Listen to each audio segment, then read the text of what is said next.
Good afternoon, everybody. Happy Thursday to you all. Super excited to kick off the show today. We've got our awesome co-hosts today, Stephen Beaver and Daniel Cook. Strategic partnerships is the topic of the day. We'll kick off here in about a minute. Look forward to the show. Take care.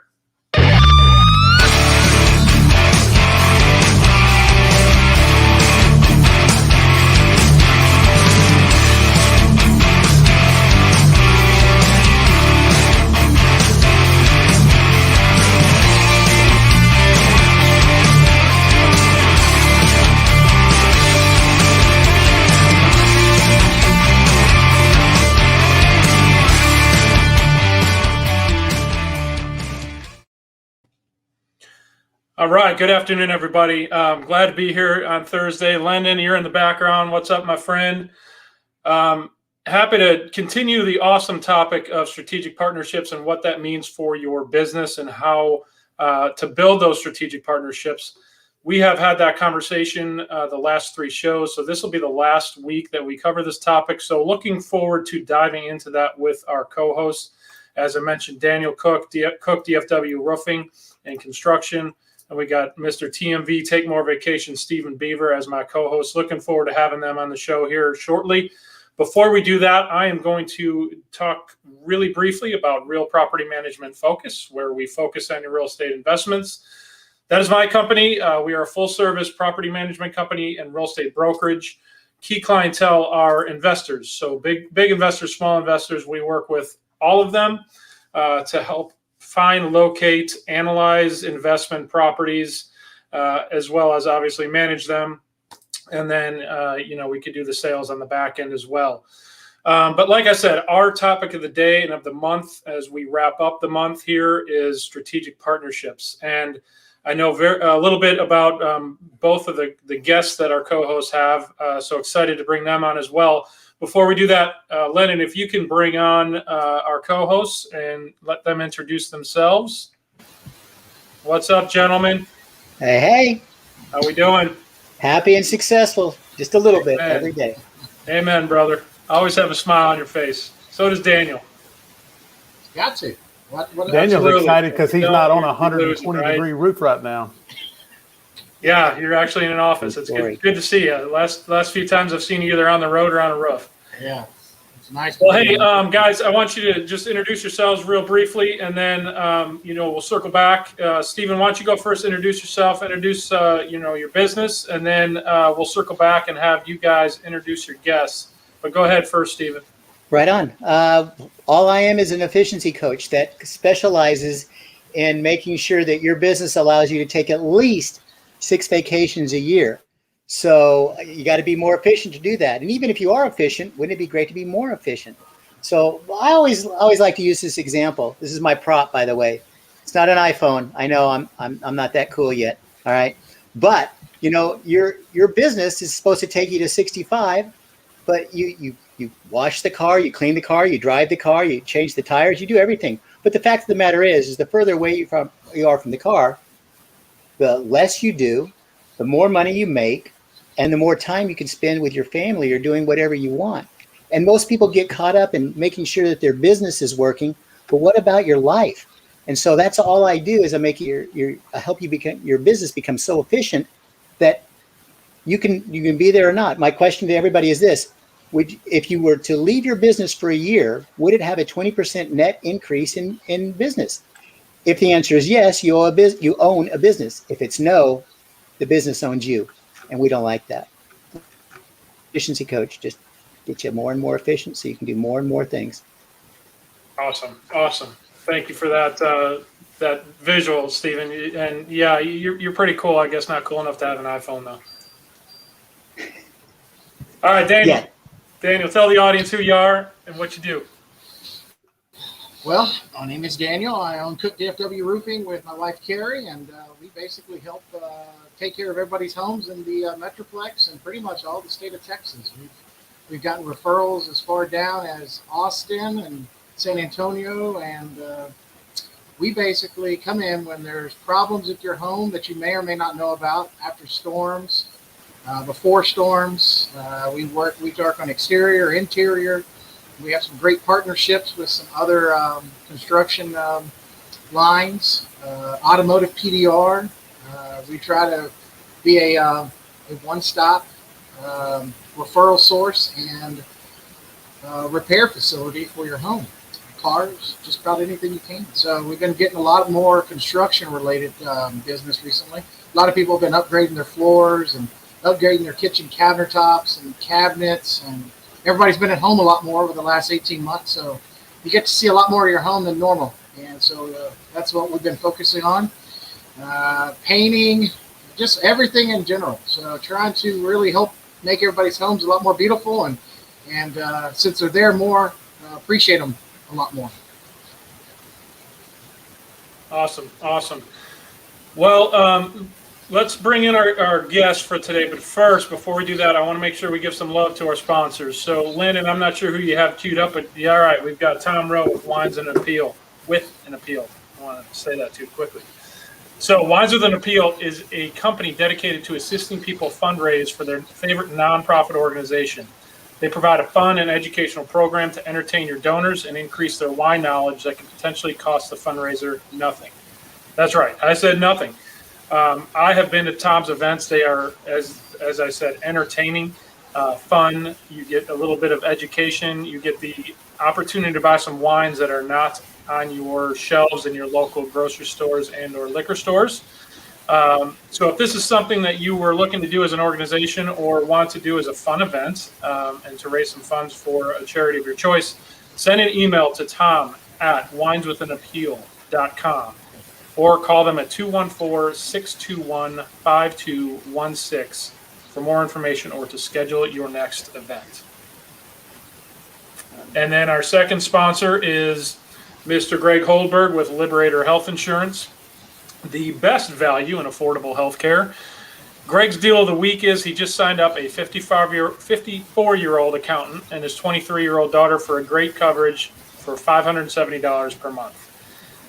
This is fantastic. If you look at that same program in the government marketplace plans, you're going to probably be paying at least double with most likely fewer benefits.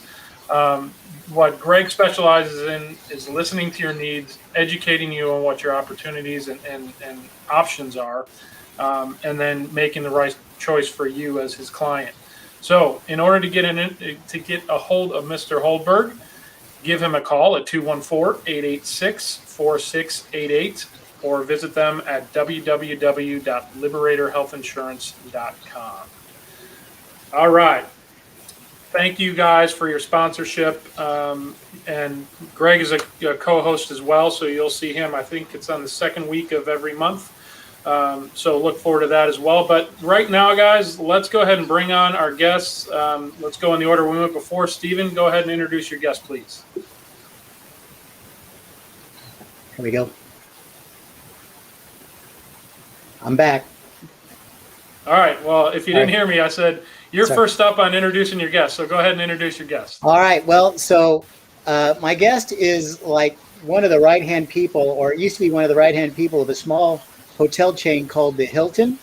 She actually worked with Baron Hilton, was groomed, and learned a lot from her. You know, if you don't know who he is, you know, maybe you know who the LA Chargers are because he's the owner of that. You know, so when you talk about strategic partnership, she's got a laundry list here, and I will slander everybody's name, but I'll just go ahead and try. Stephen Bolenbach, who is the CEO of Hilton, Chris Nazetta, Rick Schultz, Keith Clampett, Greg Mondoz, Doug Lichter, just the list goes on and on. And she did that for a number of years, and then decided to make a name for herself doing mortgage. And she's kind of gone out like gangbusters. And there's no rhyme or reason or even a riddle to her. But Heidi.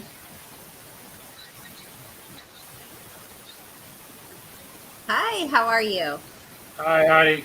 Welcome to the show. Thank you. Thanks for being on. I think we might have some connectivity issues with Stephen. So thanks again for being on the show today. Why don't you give a real brief overview? Stephen did a very nice job. I don't know if you were able to hear it, but he did a very nice job of introducing you and some of the strategic partnerships that you have. Give us a very brief background, 30-second, a minute background on yourself, and then we'll let Daniel bring on his guest, and then we'll start the discussion. Sure. Yes, I worked for Hilton Worldwide and Ambridge Hospitality for the last 20 years. And I did used to do a lot in risk management, ended my career in the hospitality world doing lending compliance and transitions over litigations, interrogatories, and onboarding all our new hotels. I had a portfolio of 816 hotels. And then I met the owner of Exponent Mortgage, and I became interested in doing that in the residential side. So I went and got licensed, and I am now the vice president of Exponent Mortgage. It's an amazing mortgage company. We have great core values. That is very similar to why I loved working for Hilton Worldwide for so many years. They definitely correlate. So I'm excited for this new journey. It's been amazing, and I definitely love the residential side. So it's been a great transition. That's fantastic.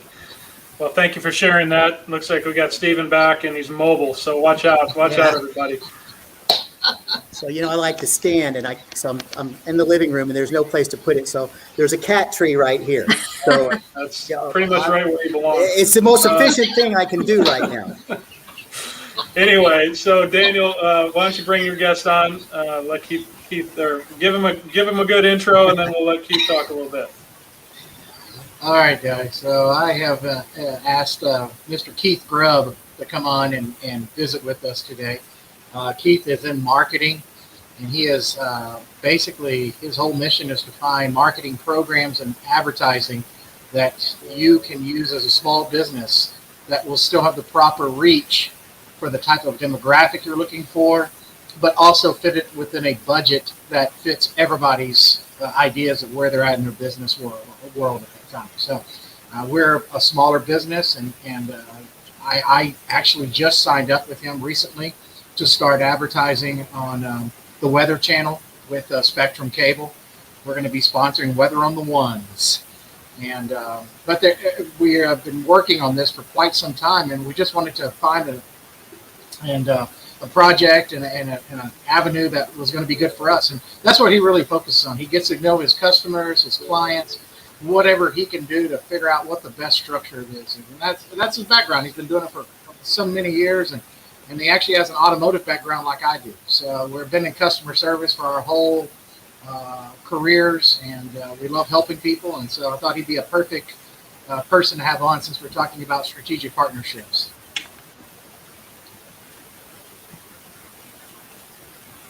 There's the man. There you go. Thank you so much, Daniel. I appreciate it. Just to give you a quick, brief background, I've been in the advertising and marketing space for, I hate to say it, but I just calculated it this morning, for 40 years. I know I don't look like it, but it's been a while. I started out years ago with some of the largest agencies in the world. I was a senior VP for BBDO Worldwide Advertising for Bozell. I've been responsible for over $100 million business in the past.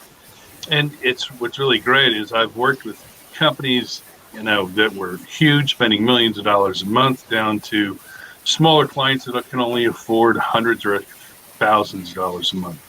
And what makes it really interesting for me, and really helped me, is in school I studied finance and marketing. And so when it comes to people's budgets, I'm incredibly sensitive to affordability, what they can do, and what's going to give them the best return on investment for their dollar. And when it comes to marketing, there's only one place to start, and quite frankly, that's with data. If you don't have the data, if you don't have the research, and you don't know where to start, we can't even possibly give you a direction. And I would now work for Spectrum Reach. And if you think about it, Spectrum Reach, the cable company, they have over 700,000 set-top boxes just in DFW. And we're also the internet company. So not to scare you, but in any way, shape, or form, but we're collecting data by the nanosecond.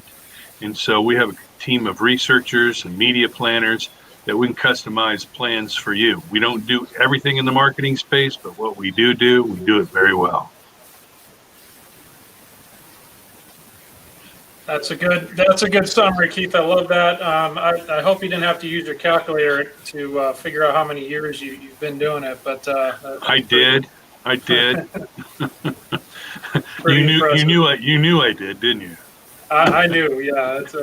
I've met with you enough times to know that as we get older, we need a calculator, myself included. Right. Awesome. Well, guys, thanks again for all being on the show, and thanks for the background that you guys provided. That'll come in handy as we dive into the topic. And as I mentioned earlier, we have a topic of the month.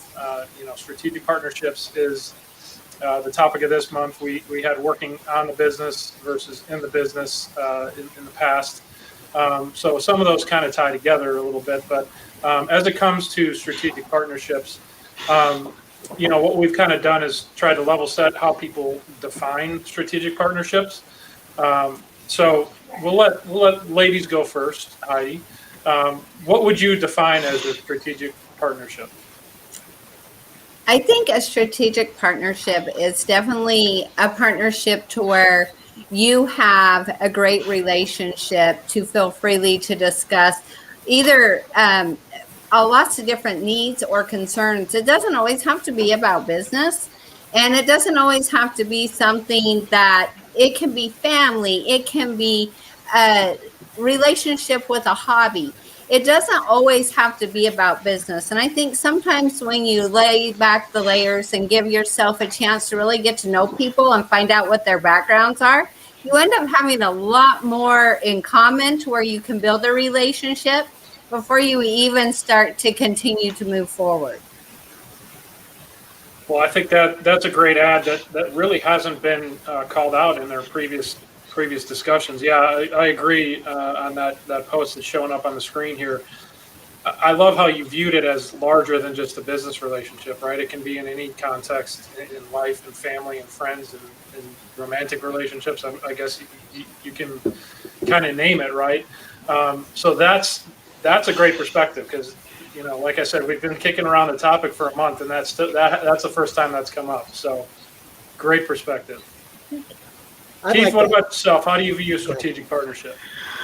Well, I think Daniel did a good job when he introduced me because my view really is when it comes to strategic partners, I live by the what if and what can I do for you. So if you're always brainstorming when you meet someone, and it can be personal, like Heidi said, or it can be professional.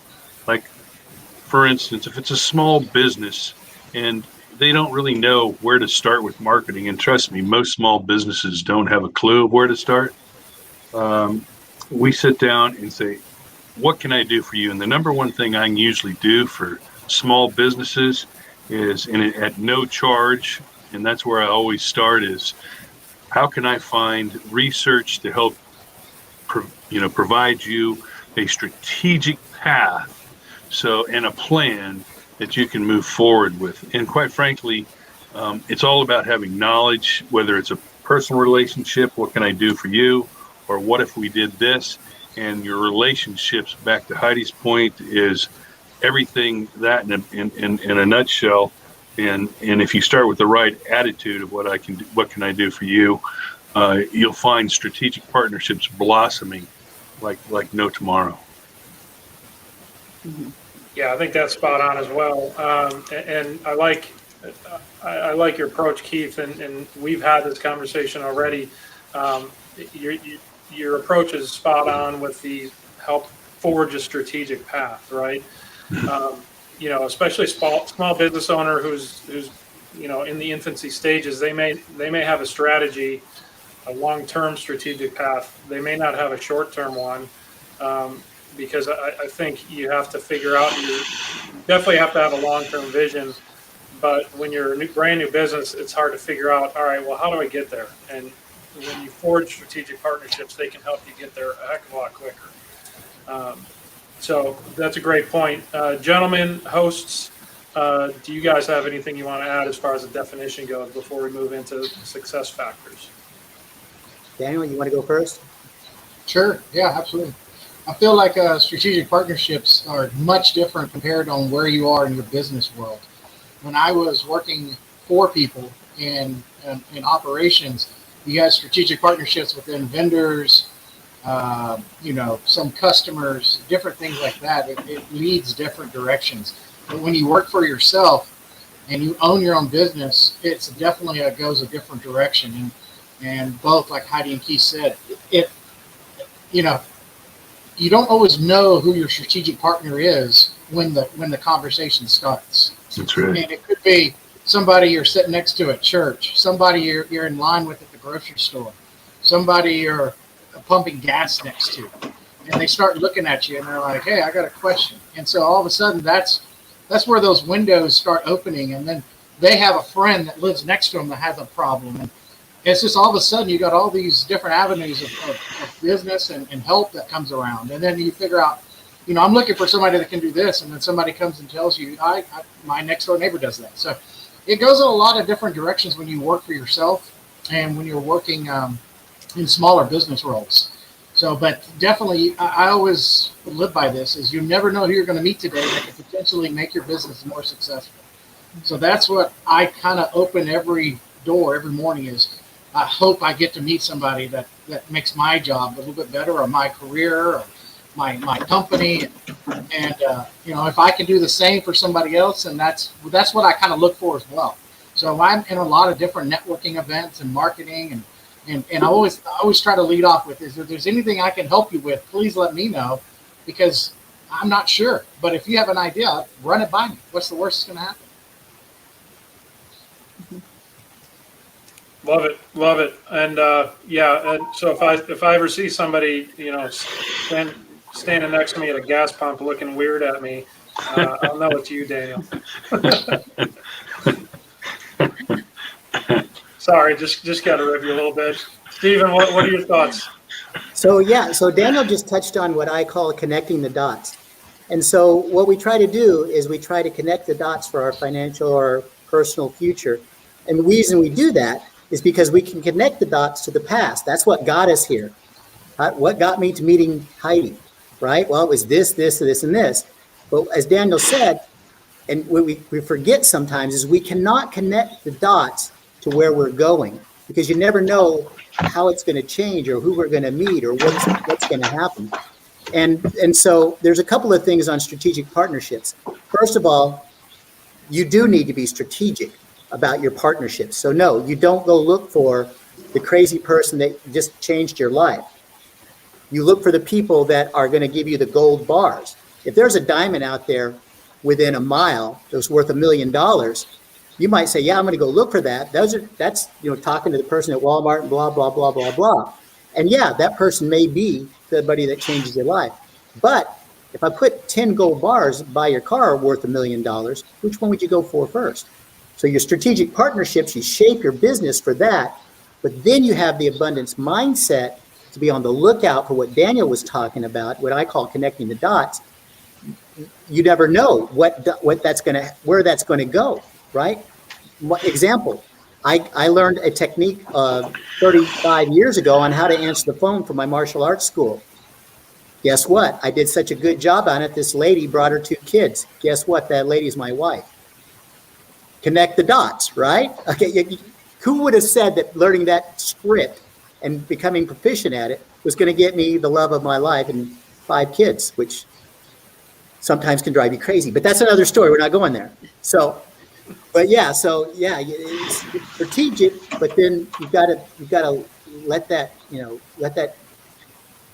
those cool things happen in life.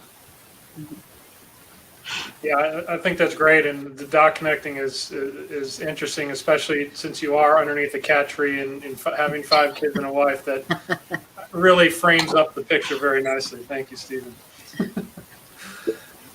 On a serious note, though, what I want to hear from our guests, you guys have great experience in various different industries, right? With some big companies, some great strategic partnerships. Let me ask you this, and I'll let you ask each one of you guys. And ladies first again. So Heidi, this will be directed towards you. I'm sorry to put you on the spot first, but we are courteous on this show. What are your, let's call it, top 2 what I'll say critical success factors that make a strategic partnership successful? Only two? Well, you can certainly add more. I was just trying to make it easy on you. So obviously, being a residential mortgage broker, we deal with the largest asset of somebody's life in the choices that they make. As you very well know that, Brian. So, you know, you want to have definitely going in the knowledge to, as you go through this industry, to make sure that your partners that you are working with also have the same culture, that we also are designed to make, like realtors are a big deal for us, right? And it is very important we make the realtors look good. It is very important that the team that we stack, that they stack behind them, being the mortgage people, the insurance people, being anybody that they stack behind them, is making them look good, making the client's job easy. And so creating simplicity is definitely important. Doing knowledge, having good knowledge, and just having great customer service. At the end of the day, if somebody calls you, you need to be calling them back. You know, you need to be give the old school. And I guess because I did learn from Baron Hilton himself, I definitely have a lot of the old schoolness back into me. But I also do that with my team. The team that is behind me, you want them to make you look good as well going forward, and having the same expectations is very important for our strategic planning on who we use and who we trust. That's great. So, like-mindedness is what I'm hearing. Expectations, same expectations, and I'll even throw in maybe values. We talked about what you learned from the Baron, right? Yes, and just knowing people's core values. What is their mission statement for what they have? What are they looking for? And so that you can definitely make sure that that partnership is at that level. Yeah, amen to that. And that's a very good way to say it. So yeah, that's a fantastic point. Awesome. Keith, what about yourself? What are your top two, or if you want to expound and do more, critical success factors for strategic partnership? Sure. I know Heidi talked about being old school. I'm not. I'm too young for that. So, kidding. Anyways, one of the key things when it comes to developing strategic partnerships, I think, is, it kind of follows a little bit with what you just said, everybody is a potential client, in that you need to find out what their needs are. In other words, what is a CNA in the business? We all call it a CNA. What's your client need analysis? And you start there trying to find out who, what, when, and where. So for instance, you know, here at Spectrum Reach, we do things like streaming, we do cable television, we have a news product, we have online video, display, all those things, and we can reach any customer on any screen, whether it's your phone, whether it's, you know, TV, whatever. But what we don't do, and I don't pretend that we do, is we don't, you know, we do search engine marketing too, but we don't do things like search engine optimization. We don't do at the moment a lot of social media. We don't do, so I'm not afraid to say what we do and what we don't do. So to that end, creatively, you know, strategic partners fall into play with, I make partnerships with those marketing companies that, as I'm out talking to clients or I'm out talking to prospects, when I see they have a need, whether it fits into my, you know, scope of work or not, I try to at least find ways to help build other people's businesses by being conscientious of how can I help them grow their business. Because if I help feed and fill a need for someone that you know, with a service that I don't provide, then I believe that I've done a good service for them. So that's the number one thing, is being conscientious, being creative, being thinking out of the box, and in the CNA, as we call it in the business. So there's a lot of C's in there. I like that. So conscientious. I would throw another one in there in that complementary. I think is a big one based on what you just said. Feeling a need that you may not provide directly, but you can partner up with somebody to help them fill that need. So that's a great point, especially from a business standpoint. That could also be, I think, back to Heidi's comment earlier about in a personal relationship. Complementary needs analysis would be applicable there as well. When we take our vision off ourself and we move it to where we're heading, it's amazing how all of a sudden things just happen to fall into place. Yeah, I think that's spot on. That's awesome. Co-host, you got anything to add? Key critical success factors that we haven't touched on? I mean, I've got one. If you don't touch on it, I'll hit you with it. So I think one of the most important things to do and really realize as a business owner is who do you associate with and how other people look at you when you do it. So, in our business, we have to be very careful not to, how can I say this? We don't allow people that work on our projects to not look professional. We don't, we want to make sure that when we go into somebody's house, they're gonna feel secure. So we have to make sure that whoever we talk to about helping them with a project, we have a known background about them.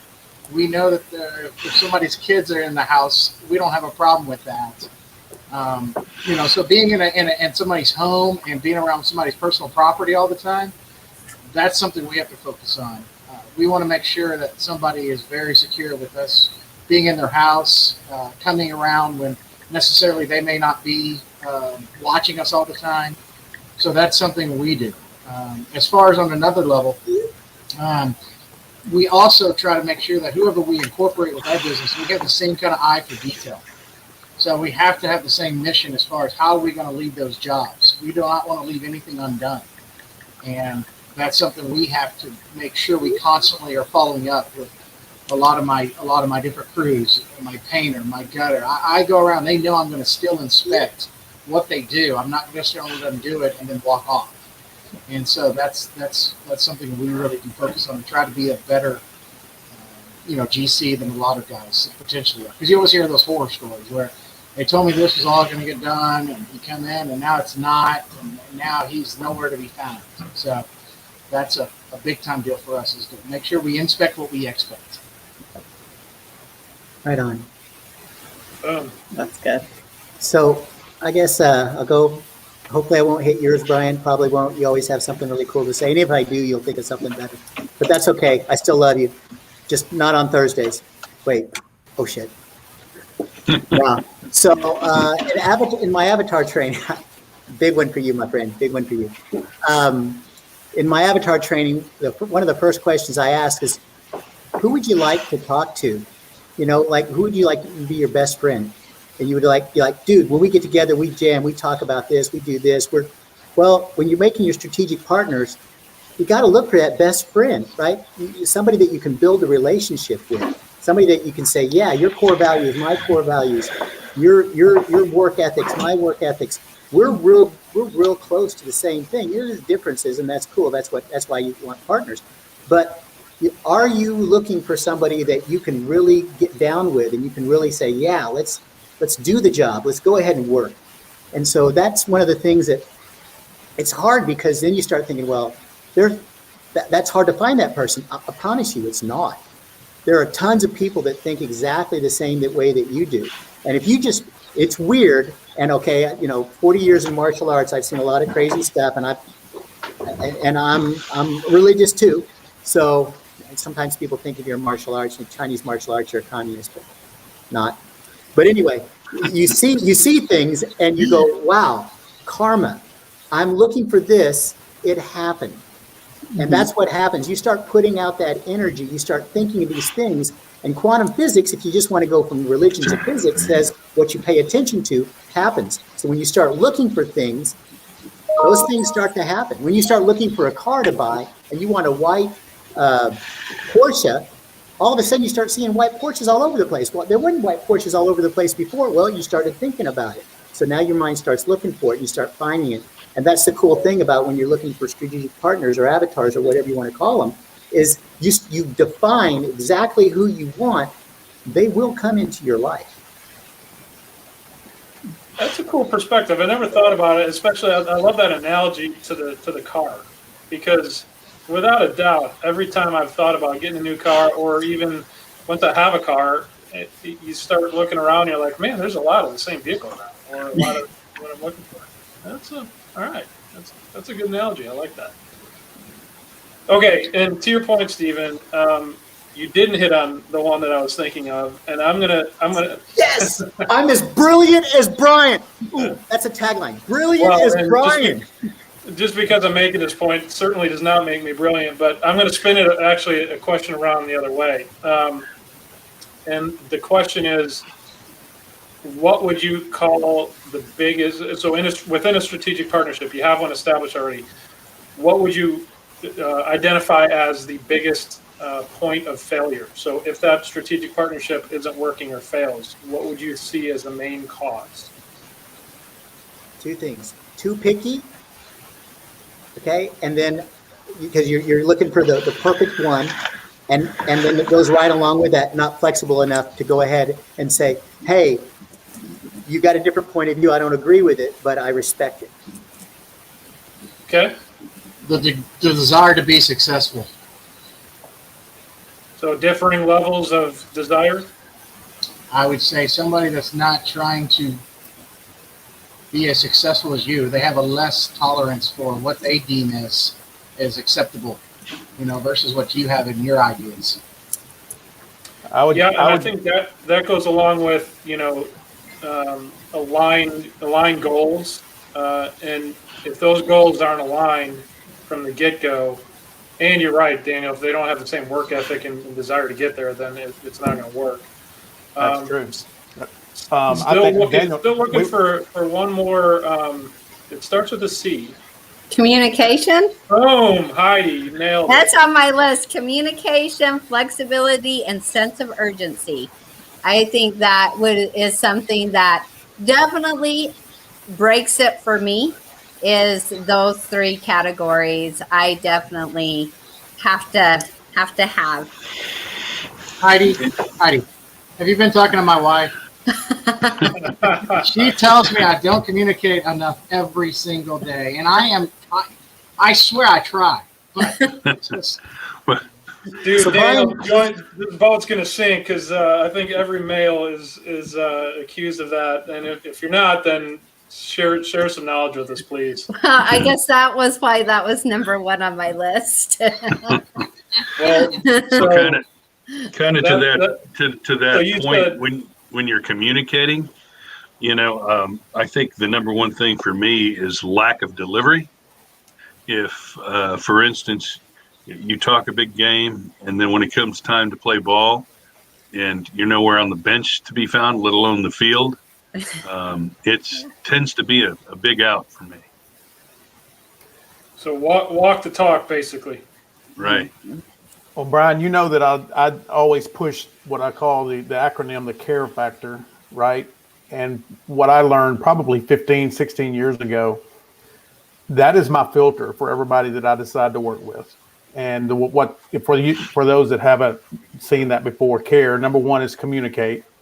Number two is be accessible. Number three is reliable. And the final one is be engaged. I can determine very, very quick through those four characteristics if it's someone that I am going to be able to work with to achieve a goal, the goal that I'm looking for. Doesn't mean I dislike them. It just means that I may not be able to, kind of what Daniel was saying. I think some people have capped ambition. They've got this ceiling that they put in place, and that's just about as high as they want to get. And if your ceilings don't match up, there's going to be some struggle there as well. Yep. Yeah, I think those are great points. And Lennon, that CARE acronym, I hadn't heard it before I met you, and I think it's ingrained in my head now, and I think it's awesome. So, thanks for sharing that.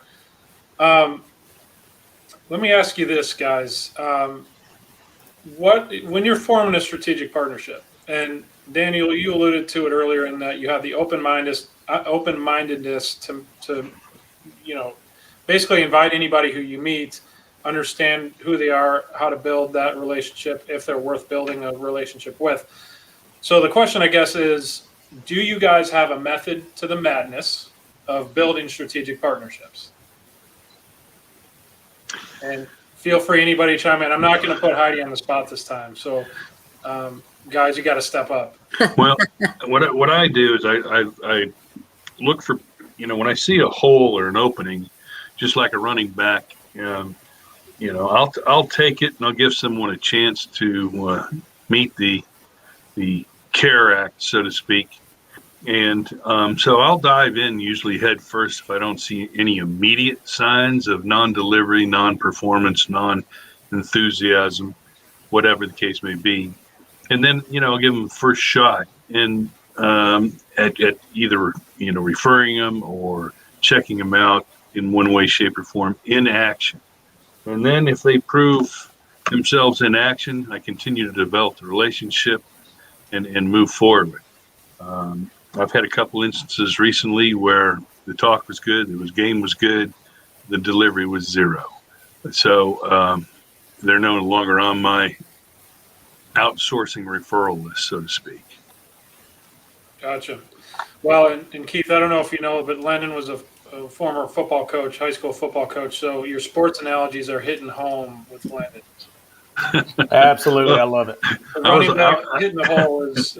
I'm a huge sports guy too, so it hits home with me. But Landon especially, he's drooling over there. Well, years ago, I was a walk-on at UNT with Hayden Fry as the coach, so I've heard a few analogies. Oh yeah, that's awesome. That's awesome.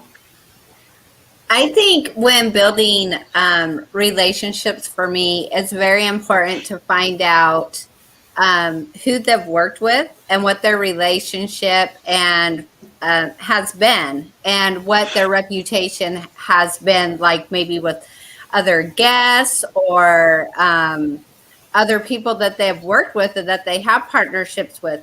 Why are they so great? What have they done? How do they make that individual's life easy? What type of partnership do they bring to the table that is different than other partnerships that maybe that individual has acquired? So I always like to find out who else that they have done business with, any testimonials, anything like that. So I can therefore start to as well find out a little bit ahead of the game what we're looking at in building that relationship, and what's something different that they may have to bring to myself as well. I think that's a great point as far as, it's almost like a warm referral to a strategic partnership, set at a high level. That's knowing who they have strategic partnerships with or who they do business with, I think is super huge. And oftentimes that can accelerate the building of a strategic partnership if they've already been, quote unquote, vetted by somebody that like, and trust, right? Yeah. So that's a great point. I like that. So I would be remiss if I didn't steal something from another company, because if you steal from me, you're stealing twice. So I do a lot of networking at a group called Master Networks, and they have an acronym called BOND. Not James Bond, but close enough. And I use it quite a bit. Sometimes we don't, but you have two ears and one mouth.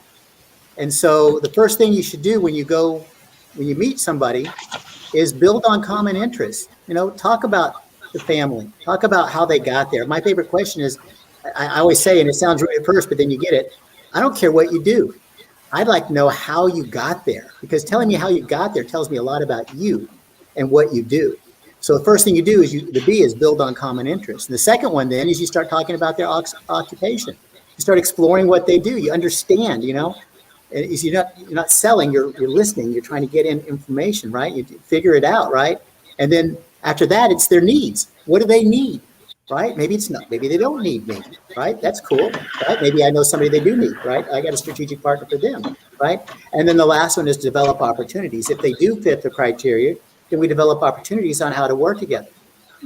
And so That's one of the, it's a really good, it's one of the reasons why I joined their networking group, is because they actually train people on how to do this. And I'm an efficiency coach, and, I want to be more efficient, but, the worst thing you can do when you meet somebody is open up your computer and start showing them all your stuff. Has that ever happened to you? I mean, it doesn't make you feel yucky. You're like, dude, at least say hello. Remember my name. Okay? Let me go shower after that. Yeah. So, but if you do this now, a lot of times, like I've got a friend in New York, we do business together now, but the first 3 times that we talked to each other, we never got off the beat, build on common interests. By the time we got to what we do, we were like, dude, how can I help you? I mean, so you build those relationships. That's a strategic relationship, right? We fit, we work together. We have the same things that going on in our lives, even though he's a New Yorker and he's, talks too fast. And he's got an accent, not like us country Southerners. But that's another story.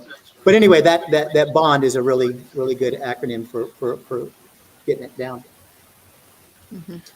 I agree. And when Chavs Wilson comes after our show for copyright infringement on the bond, I'll just send you the bill. All right, Stephen? I'll take it. I'll tell Chaz. I'll say I was just one step away from one relationship away from changing my future. There you go. Oh, snap. You know what he says? Way to spin Don't that get me around. started. Chaz, I love you. Just so that's on for recording purposes. Okay.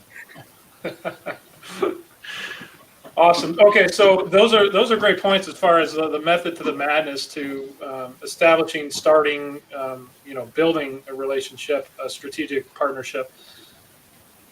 I guess let's go to the next step, right? So once you identified a good strategic partner, and you've established goals. Hopefully, you've built that relationship, the B of the bond, right? You've established the needs. You've done all that. How do you guys maintain that relationship and grow it? And I'm talking a little bit more logistically here, right? Like, how often do you meet? Do you set a schedule? Are you that formal, or are you more informal? Is it with somebody who you see on a regular basis, so you don't talk about how often you get together? Just logistically, some of the, for lack of a better word, marriage maintenance of a strategic partnership, right? Wow. What are some key points that you guys take away from your partnerships? I think you definitely need to cultivate that consistently, because if you just assume that your relationship is going to continue to build success, then it definitely will fall down. And guess what? Somebody else will probably be your, finding, a relationship with that person and they will make it, better for both of them if you're not doing it. So it's something for me personally. So we work with a lot of insurance agents. We work with a lot of real estate agents. We are always out in offices, bringing lunch, stopping by with, gifts, different things like that, just to say, hey, thanks for what you've done for us. We're not taking it for granted. Inviting people out to happy hours, different things that we feel will say, hey, thank you. We know you have a choice. We know you could be endorsing anybody you want to, but you keep on endorsing us, and we want to be loyal. That's another thing that I look for in my partnerships is loyalty, because I'll bend over backwards to help somebody, and all I ask is for a little bit of help, sometimes in reverse. And that's what we try to do, is make sure that we're all the time looking for how can we help the people that help us, and when we're out is constantly thanking them. That's it.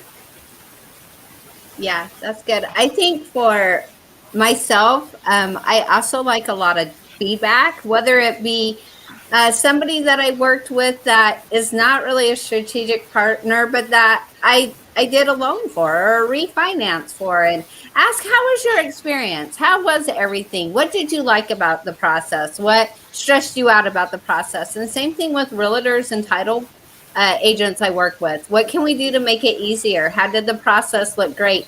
And letting everybody be a part that there may be things that we need to change or do different, or that they absolutely love and that they want more of, and interest analysis or whatever it is that they get good feedback from their clients that they would like us to continue to focus on, I think is really important. So not only just doing the meeting with them constantly, but asking about, hey, how was that? How did you like that? That was a really cool transaction. What could we done better? What did you love about it? Well, and I think that's a great point, Heidi. And to build on that, I think the continuous improvement mindset that, the feedback loop would promote would only strengthen that bond, right? Because hopefully you're working with folks that are like-minded in that, hey, yeah, we're doing great, but how do we improve? And our goals are this. How do we get to here? So I think that's a great add with the feedback, because that's not always. You have to be open to it, and you have to have the mindset that even if it comes across as critical, don't take it as critical. It's it's under the guise and mindset of continuous improvement. Mm-hmm. Yeah, and to Daniel's point, staying connected is extremely important. But the other thing you have to ask yourself is, how many tools can I use to stay connected? I can go to lunch. I can use social media. I can use the telephone.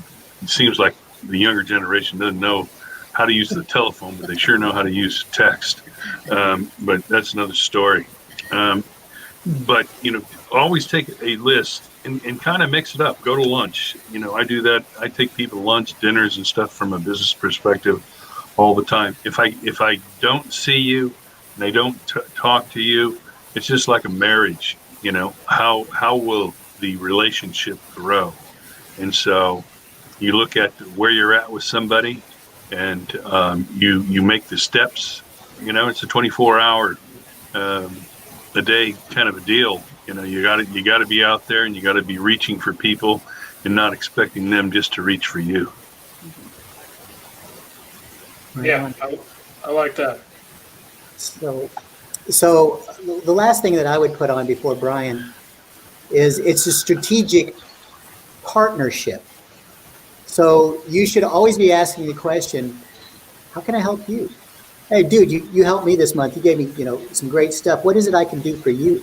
That's right. And it doesn't always have to be about business, right? He's going through a tough time, just had a divorce. Dude, let's go out and grab a steak and a beer or whatever, right? Or let's watch TV or whatever. But how can I help you, right? It's a partnership, okay? It's not a one-way street. It's a two-way street, right? So that's the one that we kind of, because we're caught up in our world. I mean, we've got to make a living, right? We got to feed the family, but so do they. And so when we start looking at, and even if there's nothing you can do for that person, simply asking the question puts you on a whole different level than everybody else that they're dealing with. I promise you. I got a question to follow up with that, because I think Stephen's right, but I think that also sometimes I get approached by different people that it's kind of like they're just checking the box when they ask me, how can I help you? It comes across sometimes as insincere. And so I wonder if there's not, and I shared the story before about I went into with my plan of how someone could help me. This was early, almost 30 years ago in my sales career. And this guy sent me home, tail between my legs, and he taught me how to understand, to prepare on how I could help him first, on what to offer him. And Stephen, sometimes I may not know much about his business, but and sometimes when you ask, how can I help you, even in a sincere way, they don't even understand how you could help them, because they don't know where you're connected and all the different benefits you can provide to that relationship. So I think sometimes we need to look into it and as we're approaching them, already have a blueprint of things we would love to do for them if they need that. What do you guys and ladies think about that? Well, I think you're spot on.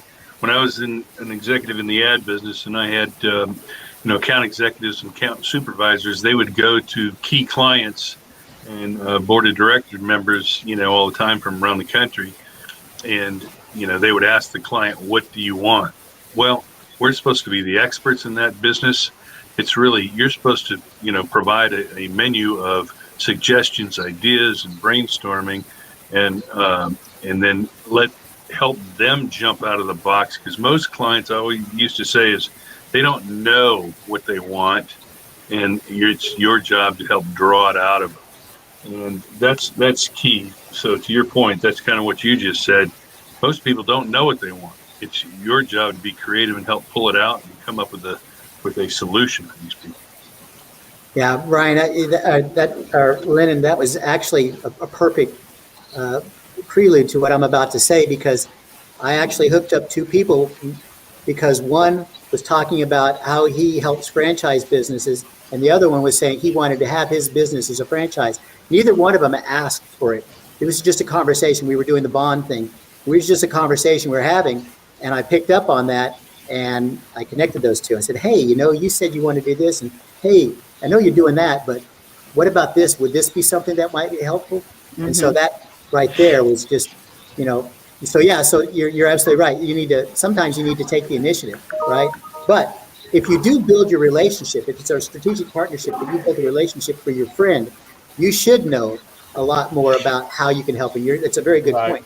You should know how much we help. I mean, you can say, hey, look, I know that you need something for the roofing industry, and I got a friend that needs a job. Daniel, do you need somebody that knocks doors? Sure. And he's like, no, I got plenty, but can you swing a hammer? And I'm like, I don't know. Let me find out, right? And so, so very good point. Yeah, and to that point, I mean, don't you become that much more attractive as a strategic partner if you take that approach? Yes. Yeah. I think people start looking at you as a leader and as a forward thinker. And I think all of us can use someone like that within our circle. We may have some, but I don't think you can ever have enough. And I just think that it increases your perceived value and your added value when you are really, when someone views you as a well-connected, influential, and powerful person within whatever environment you're in. Mm-hmm. Yeah, no question about it. Well, guys, I'm looking at the clock here, and we are getting down to the last couple minutes. Is there anything that you want to add in general about strategic partnerships, about anything about how awesome or how crappy the show is? It's totally wide open for discussion, but time for final comments, whatever you guys want. Well, from just to practice what we preach to anybody that's listening, if there's any way that I can help you, if you're struggling with your business and where do I start, marketing, what do I do, what do I look at, I can at least help you, vet through some of the things that you might need to take a look at. And guess what the charge is? $0. So whatever I can do to help you, please give me a call. I'm in the chat box, and I'm happy to do so. That's great. I think for the show, this is great.